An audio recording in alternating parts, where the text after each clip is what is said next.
Qalqalah itu terbagi menjadi berapa? Dua. Sebutkan huruf qalqalah. Ba, jim, dal, to, qaf. Apa arti qalqalah, Ali? Arti qalqalah apa, Ali? Memantulkan. Ada berapa huruf yang harus dimantulkan tadi? Ketika dia sukun 5. Apa saja? Dal. Nah, tapi acak-acakan. Ba, jim, dal, to, qaf. Disingkat jadi baju di toko. Ba, jim, dal, to, qaf. Ya. Oke, itu modal. Harus kita hafal. Karena baca Quran itu kalau nggak hafal, nanti nebak-nebak cara bacanya salah.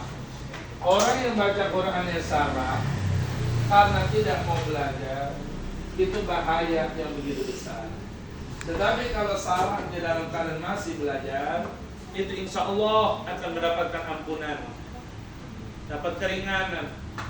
Ya, Kang Heru mau negor yang